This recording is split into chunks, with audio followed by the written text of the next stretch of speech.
On revient sur le décès du légendaire gardien du Canadien de Montréal, Ken Dryden, qui est décédé hier soir à la suite d'un combat contre le cancer. Il venait de célébrer son 78e anniversaire. Il a marqué véritablement l'histoire du tricolore. On en parle ce matin avec Serge Savard, ancien joueur et coéquipier de Ken Dryden. Bonjour, M. Savard. Bonjour. M. Savard, d'abord, votre première réaction ce matin lorsque vous avez appris cette nouvelle-là? Je l'ai appris hier après-midi. J'ai parlé à son épouse. Puis j'étais quand même très proche de Ken Dryden. C'est arrivé une surprise totale pour moi. Je l'ai rencontré, je le voyais quand même. La dernière fois que j'ai passé quelques jours avec lui, c'était au cours de la Coupe des Quatre Nations qui était ici à Montréal. Et il ne donnait aucun signe de malaise à ce moment-là, de maladie, quoi que ce soit.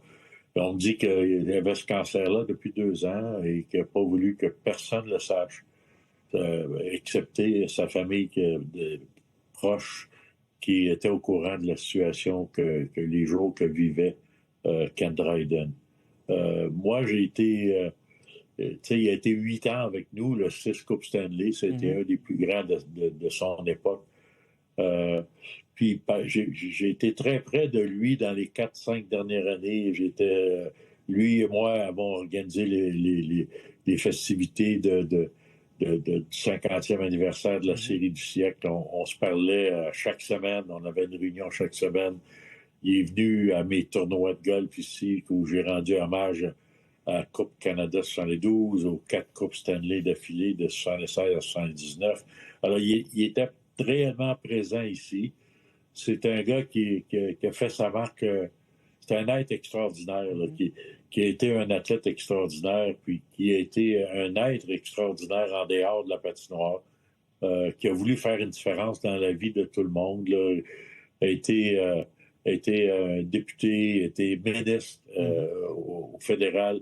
Il a fait une course à la chefferie. Il a été un auteur extraordinaire. C'est lui qui a fait probablement le meilleur livre sportif là, qui existe dans le monde. Là. C'est Ken Dryden qui l'a écrit, qui s'appelle La partie là, de Game. Là. C'est le meilleur livre sur le hockey qu'on a connu. Alors, pour toutes ces raisons-là, là, je pense que c'est une perte, c'est une grande perte pour le monde du hockey et le monde en général. C'est un monsieur qui, lorsqu'il est arrivé en 71, nous, on n'était pas habitués de voir des gars qui arrivaient directement de l'université avec leur livre en dessous du bras. Là.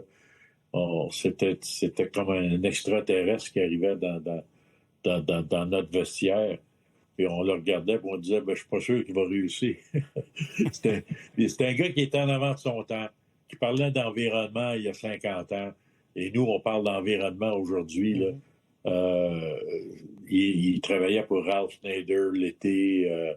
Écoute, c'est un gars que j'adore, puis que j'ai appris qu'il était malade hier, en même temps que son décès. Et il n'a jamais voulu que personne soit au courant de sa situation.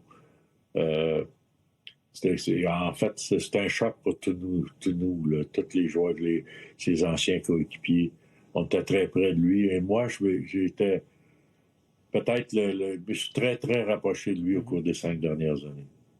Vous l'avez côtoyé beaucoup dans la vie, mais sur la glace, lors de la mythique série du siècle aussi. C'était comment jouer avec lui, être dans la même équipe que lui? Kenny, c'était quelqu'un de très spécial, tu sais, et on voyait pas beaucoup. Naturellement, il y a un masque. C'est rare qu'on voyait les émotions de Ken Dryden. Puis ce que je me rappelle à Moscou en 72, lorsque Anderson a marqué le but gagnant, il est parti d'un bout à l'autre de la patinoire jusqu'à Trétiac. Et c'est une chose qu'on n'avait jamais vue de Ken Dryden. En fait, c'est la fois que je l'ai vu le plus avec d'émotion dans sa carrière. En tout cas, que de bons souvenirs de ce monsieur-là qui a été non seulement un athlète extraordinaire, un être extraordinaire, très proche de ses coéquipiers. Puis encore une fois, il était sur le comité d'organisation. On travaillait avec les anciens Canadiens, les anciens d'équipe Canada 72. et toujours essayer d'améliorer la vie des autres. Un gars que j'ai adoré. Alors, on vous offre nos plus sincères condoléances à toute sa famille, tous ses amis. Serge Savard, merci beaucoup d'avoir pris le temps de témoigner de votre ami Ken Dryden ce matin. Merci.